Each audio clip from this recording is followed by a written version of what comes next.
Hey folks, Eddie Lazar here with Change Your POV. Bear with me 1 second. I'm going to make sure that I can hop on here.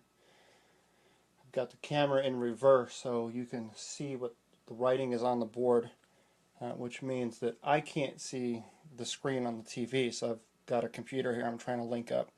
So give me 1 second.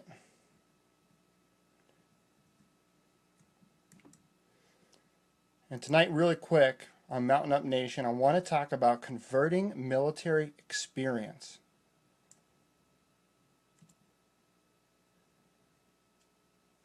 Make sure this is working here. All right, for those of you that are joining, I'm going to try to get this up on the computer so I can see it. But I'm going to take this down here really quick. I'm going to erase this, so this is a free bonus only for people that are just joining in right at the beginning of this video. So if you go to 7dayresume.com, it's a free bonus. It's a 7-part video series that I created to help teach anyone how to write a resume from the recruiter or hiring manager's perspective. All right, so I've got 10 years active duty military service in the Army. I got out, didn't know what the hell I was going to do, floundered. If you want to know my full story, you can go over to changeyourpov.com and you can hear that there. I've got the podcast that we talk, Bennett and I talk a lot about what our experiences are in the military. So I'm not going to get too into depth about that, but I struggled immensely to try to convert my military experience into civilian terminology, something that recruiters and hiring managers in corporate America could understand.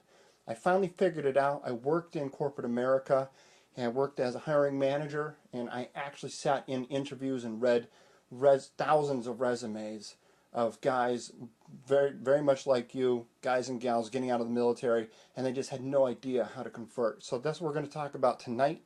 I don't know if I'm going to be able to get this up on the computer, but that's neither here nor there. So we'll just keep going. So again, you can go on over to 7dayresume.com, and that is the free bonus. So you just opt in, sign up there, and you will be sent an email every day for 7 days with a video and downloadables that it will help walk you through how to create your very own resume. All right. So really quick, I know that Ryan gets on here to do the late night chatter, so I want to kind of get through this before he hops on. The first thing I want to talk about is what do veterans struggle with in translating? So really quick, veterans struggle with translating experience.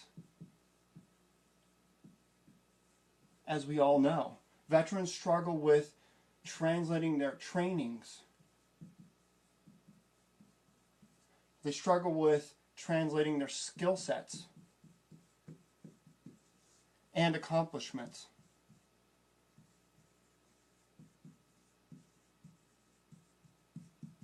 Obviously, veterans struggle with more than just these four, but these are four of the big ones: experience, trainings, skill sets, and accomplishments that you've received in the military, regardless of what branch. We struggle as veterans to convert those things into civilian terminology. Where does this show up? Well, it shows up primarily in resumes, cover letters, CVs, in interviews, in email correspondence, and in just general conversation. Now, general conversation is a little bit easier to tackle because you're one-on-one with somebody, you're talking to them. You can help elaborate or explain something that you're talking about. But when you've got it in resume form, cover letter, or when you're in an interview or you're sending out emails, if you don't get it right the first time, it's open for interpretation. A lot of times the civilian sector and the folks you're talking to aren't going to understand what you're talking about. All right, folks, a lot of people think, let me make sure I'm still recording here. A lot of people think that it's up to the civilian sector to figure out the veteran, right? It's up to corporate America to figure out the value that the veteran brings to the table. Well, let me run some numbers on the board here, and you tell me when I get done here if you still agree. So would you believe me if I told you that 0.45% of Americans have served in the armed forces since 9/11. 0.45%. So what does that mean on the flip side? That means that 99.55% have not served. All right? 99.55% of the American population has not served in uniform since 9/11. So you mean to tell me that 99.55% of Americans are supposed to figure out the 0.45%? It's backwards. We as veterans, the 0.45% of us, are responsible for educating that other 99.55% of population. It's our job. It's our job to convey the value that we bring to an organization. It's our job to convey the value that we bring to a job, a position, a role.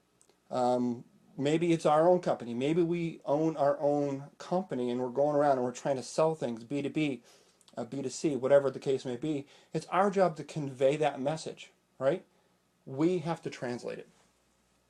All right, so there's 4 things that all hiring managers and recruiters are looking for. I don't care what job you're going for. I don't care what state you live in. I don't care what industry you want to get into. I don't care what it is.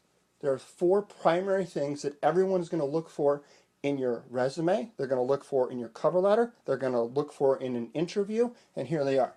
One of the first things is communication.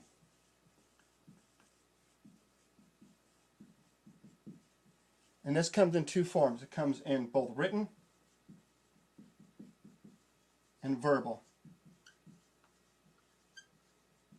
Okay? They want to see your demonstrated ability to communicate both written and verbal. Demonstrated ability. If you can't convey a message on a resume or a cover letter or in an interview, you're going to struggle. They go into your LinkedIn profile and they're reading through there to try to get a sense for who you are and what experiences you bring to the table. They're looking for both written and verbal communication. Demonstrated ability to convey a clear message. If it's all in jargon, it's all in military speak, they can't figure out how that translates, that's a problem for you. The second thing is prioritization.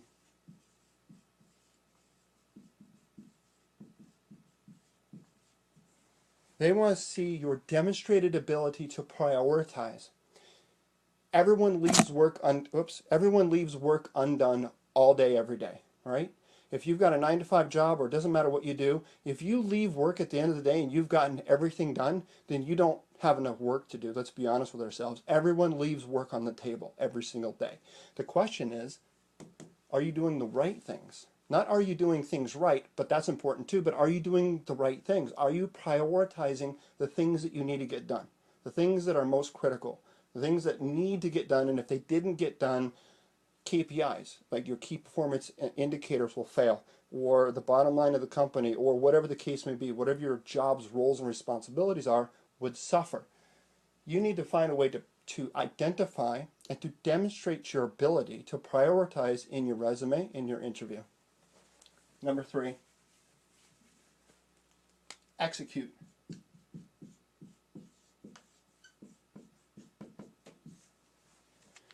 Do you talk or do you take action? Right? That's what they want to know. Do you have a demonstrated ability to execute, to plan? Whatever that execution means. In the military, as veterans, we do execution very well.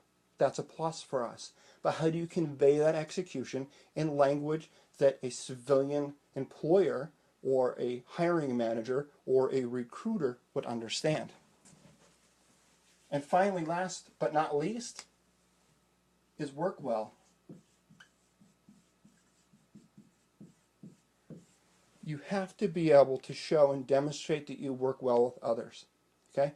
Being a non-commissioned officer or an officer, being a combat patrol leader, whatever it is in your leadership role, a lot of people in the military, a lot of veterans, they hang their hat on this whole notion of leadership and how great of a leader they are.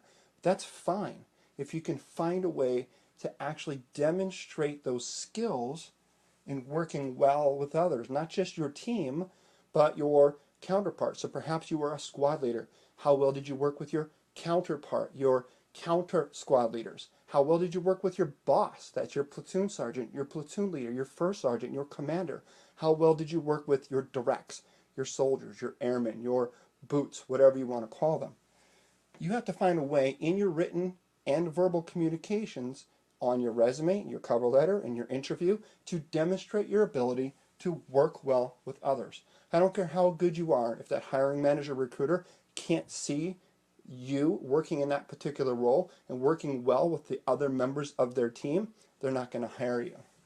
So those are the 4 things, hands down, no matter what you're looking for in a job, all hiring managers, recruiters, bare minimum, are looking for those 4 things.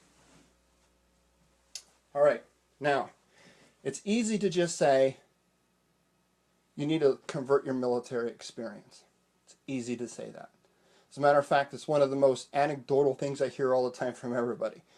You hear it all over Facebook, LinkedIn, everywhere you go. Convert your military experience. And people are like, great, I understand, I need to, but how?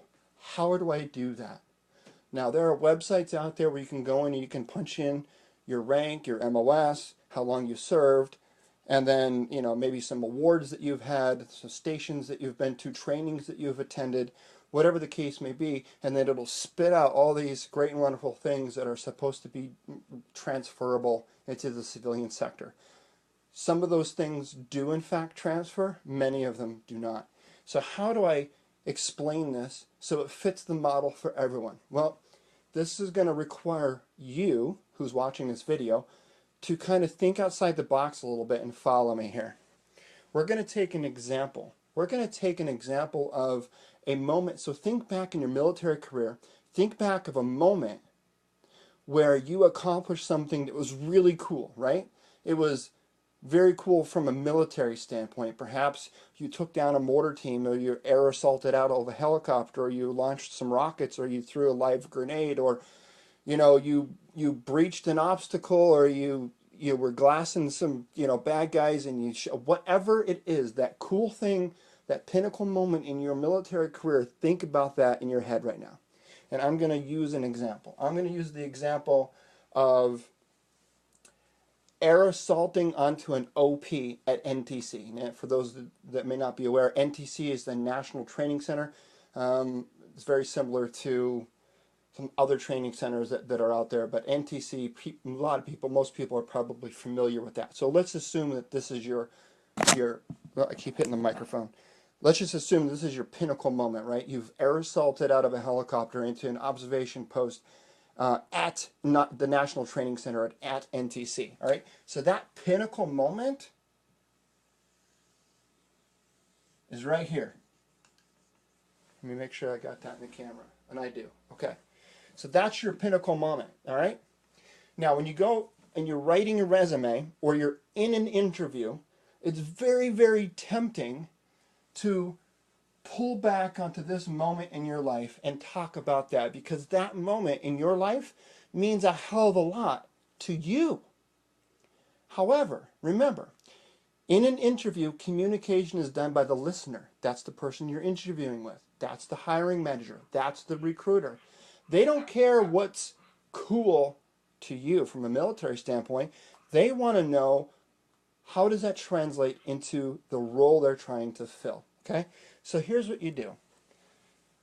You don't just wake up one morning and all of a sudden you find yourself on a helicopter in the National Training Center at 3 o'clock in the morning, air assaulting into an OP, right? There's a lot of things that lead up to that moment, and there's a lot of things that happen after that moment. So let's talk about those things. So there is a series of things that happen prior to this moment in time. And there's a lot of things that happen after that moment in time. And you're saying, yeah, I know, but what are you talking about? Give me some examples. Okay, so here's some examples in no particular order, all right? Let's talk about some of the things that you may have done prior to, depending on your role, your rank, whatever mission you had, all right? You had to sign for equipment. Maybe that's down here. You had to do an inventory layout. You had a loadout plan. You had to load out your vehicles. You had to load out connexes. All that was documented. You had to take your vehicle to the railhead and load it on there. And by the way, you had a series of safety briefings prior to any of these operations. And then you had, again, a safety briefing at the railhead, a safety briefing before you got on the plane to go to NTC, a safety briefing once you got back. Perhaps you led some of those safety briefings. Well, guess what those safety briefings are? They're called meetings. Meetings in the civilian world. Guess what, folks? Meetings is incredibly important in the civilian sector. You're going to attend lots of meetings, and you're going to give lots of meetings. So the fact that you can give a meeting, attend a meeting, convey a message is probably a big deal in the civilian sector. I know it's not as cool as air salting into an OP, but these are the things. The things outside of this are the things that hiring managers and recruiters are interested in. You had to, like I said, you had to fill out a series of documentation. And oh, by the way, everything had a deadline, didn't it?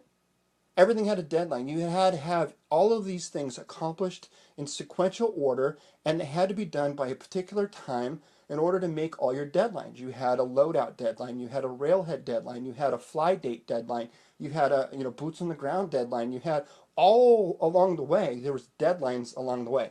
Did you meet those deadlines? That's kind of important. Anywhere you go into the civilian sector, there's going to be deadlines, and your hiring manager and or recruiter is going to be interested in understanding your ability to meet deadlines. All right, and the whole entire time you are communicating, right? You're communicating with your directs. Civilian term is directs. In the military, they're called our soldiers. But nonetheless, people that work for you, you're communicating with them because they have to understand what the deadlines are so they're not late. You're going to get to NTC, you're going to do some offloading railhead operations, you're going to do another inventory count, you're going to do some more documentation, you're going to go through the miles gear line, you're going to sign for thousands of dollars worth of equipment in the miles gear line, you're going to go and you're going to do a performance check to make sure that that equipment works. All this stuff is relevant in the civilian sector. It transfers very, very easily. You're eventually going to get onto that helicopter, do your air insertion, the thing that you think is really cool. But let me tell you, folks, the recruiter and hiring manager, they don't give a shit about that. They don't. It's not transferable. You're never going to get into a helicopter in their job and air assault into an observation post in the cubicle. It's not going to happen. They don't care about this. The one thing that you care the most about, they care the least about. After this, though, then you go into everything that happens after that, right? There's an AAR, right? An after action review, where you talked about things that went well, things that didn't go so well. What are you going to improve for next time? Those are very important. In the civilian sector, that's called your 6 S's. That's called continuous improvement. That's called 6 Sigma, right? All of those things roll up into this after action review. You're going to get into more documentation. You're going to get into perhaps you're going to fill out awards for your guys, right? So you get into employee recognition and things that are also transferable into the civilian sector, all the way back into returning of the miles gear, getting back on the railhead, getting back on the plane, going back to your duty station, and then doing all the post-operation activities once you get back to wherever base you came from. These things out here are the things that are transferable. And the further away you get from the pinnacle moment, the more transferable they become. Now, really quick. Imagine for a moment, your military career is a series of peaks and valleys. High moments, low moments, high moments, low moments, right? Air assault, took out a mortar team, went and deployed to Baghdad, Iraq. Whatever the case may be, these are the pinnacle moments of your life. The recruiter and hiring manager, they care about the exact opposite. This is what they care about right here.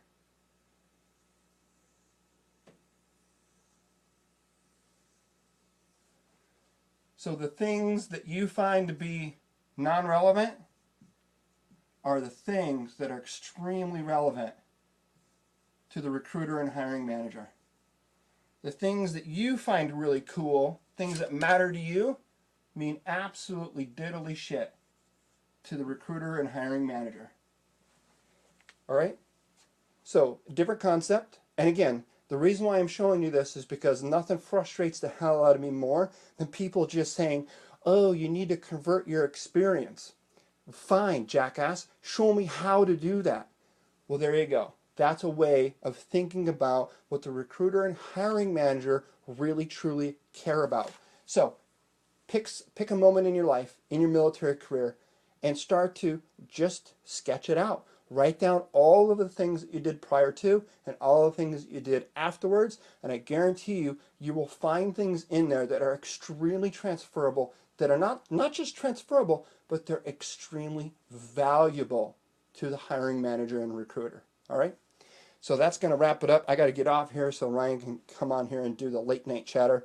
I hope you enjoyed it. And folks, by the way, if you're just now listening to this live, you've just hopped on, or you're listening to this after it's gone live, I did offer a free bonus at the beginning of the video. I'm not going to tell you what it is. You've got to go back to the beginning of the video and check out the free bonus. It goes hand in hand with exactly what we're talking about tonight.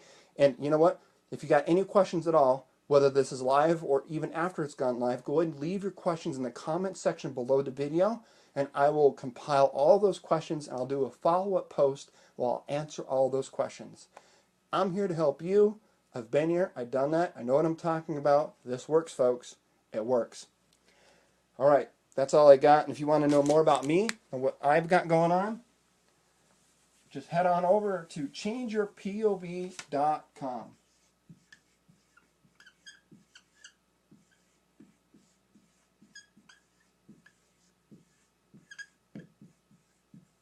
changeyourpov.com. That's point of view. changeyourpointofview.com.